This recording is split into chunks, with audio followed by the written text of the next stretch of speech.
The Savoia-Marchetti S.55 was one of the weirder flying boats to enter service during the interwar period, but despite its strange looks, it was actually very successful, and it enjoyed a large production run, especially when compared to other flying boats at the time, and frankly, it looked really cool.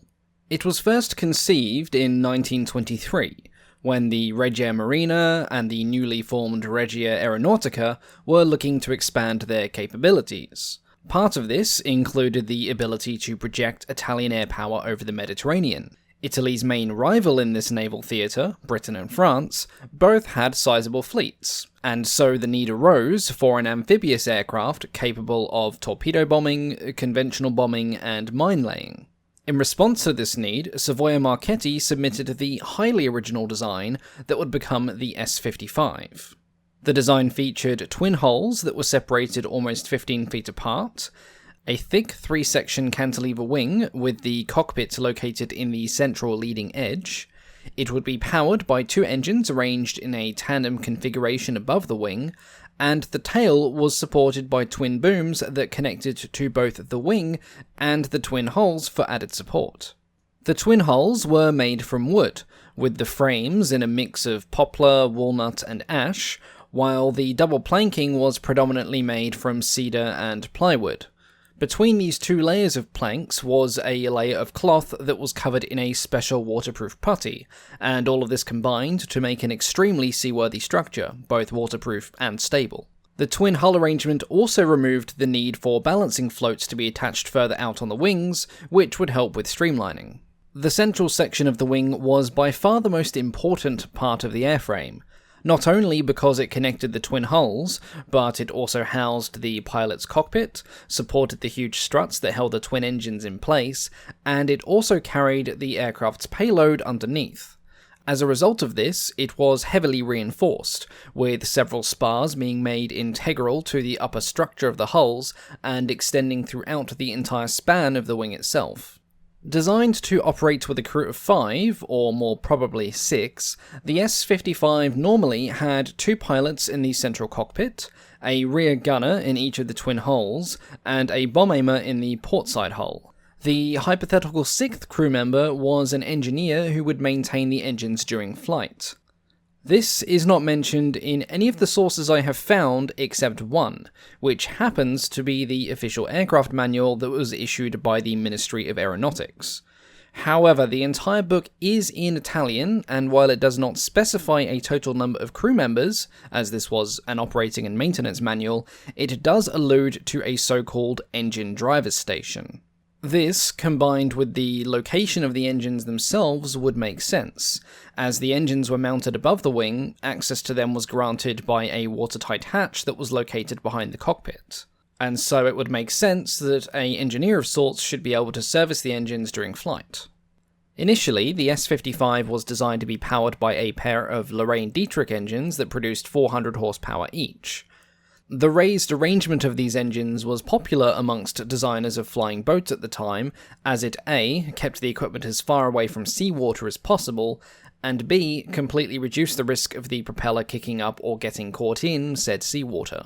It did, however, mean that the 2 pilots now had a spinning propeller above their heads at a proximity that would make modern health and safety officials apply for emotional counselling, but as there are no records of decapitated pilots, we can assume the system was safe enough.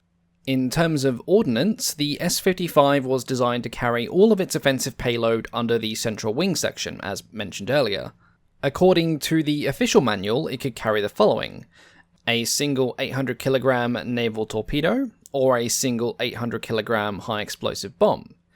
It could also carry a pair of 500 kg bombs, or 4 250 kg bombs, or 8 104 kg bombs.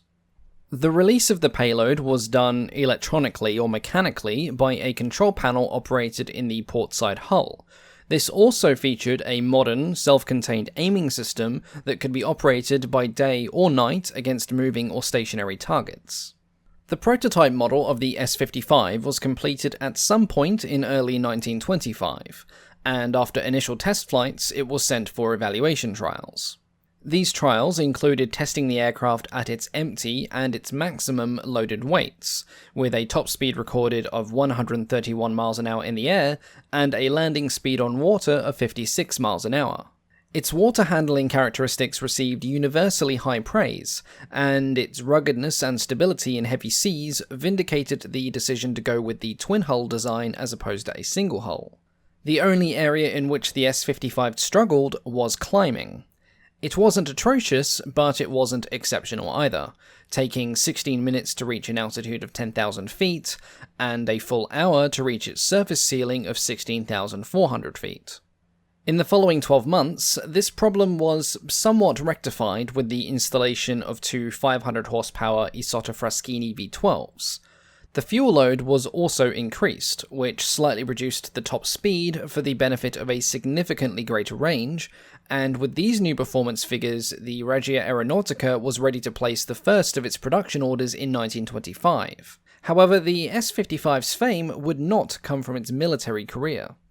Commercial variants of the S.55, known as the 55C or 55P, were already being built and were operating on two different commercial routes across the Mediterranean. However, in 1925, the original prototype set 14 world records for speed, altitude, payload, and most importantly, distance.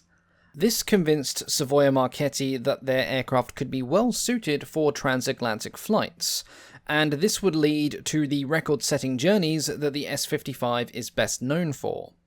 In 1927, Francesco de Pinedo, an Air Force officer and a vocal advocate for the seaplane, would embark as part of a three-man crew on what would be known as the Four Continents flight.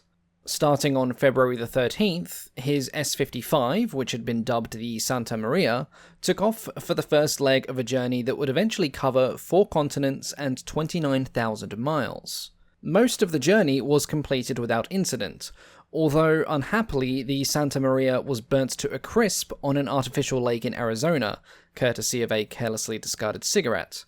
However, a replacement was sent by ship from Italy, and the Santa Maria II flew across the eastern United States and Canada before returning to Italy. Despite being an unarmed version of the military variant, and not a dedicated commercial model, the Santa Maria's success was a great boost for the possibilities of a transatlantic commercial service, something that was of great value from both an economic and propaganda perspective to the Italian government.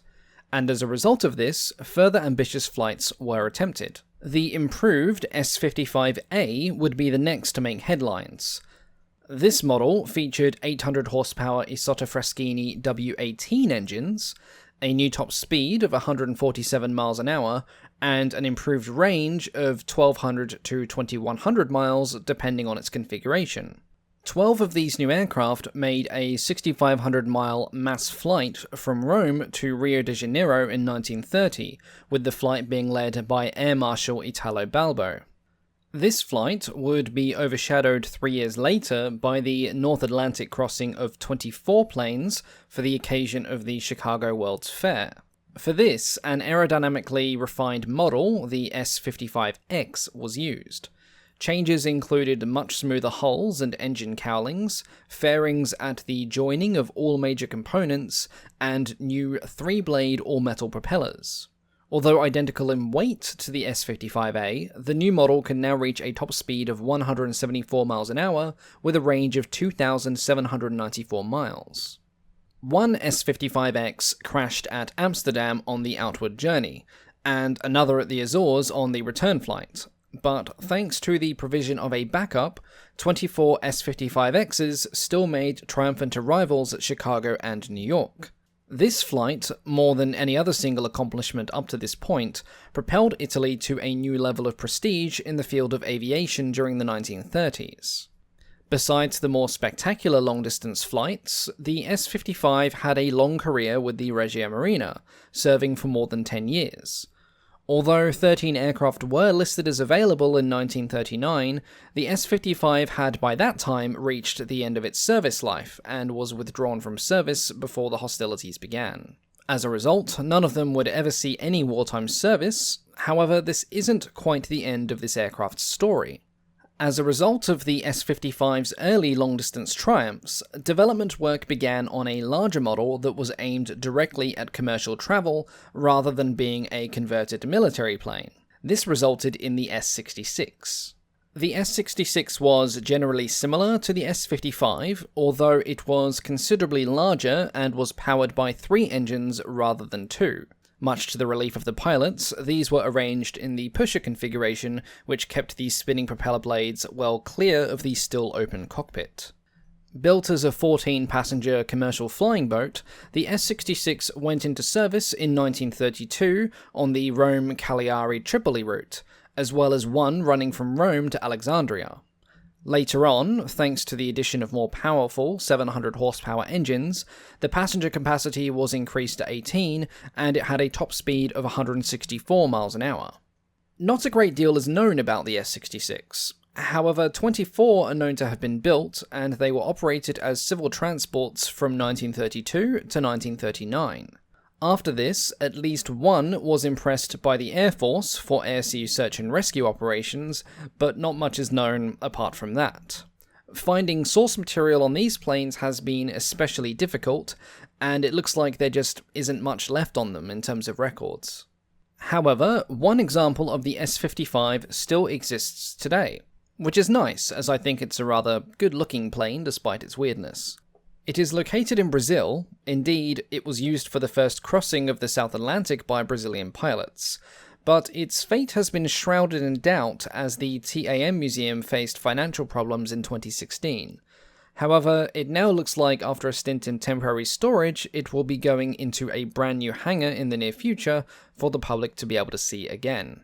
Savoia-Marchetti weren't the only ones making weird and wonderful flying boats in the interwar period. In fact, there are some truly adventurous examples out there that I plan to cover, but those of course are videos for another day. As always, thank you all so much for watching, and I'll catch you all next time. Goodbye.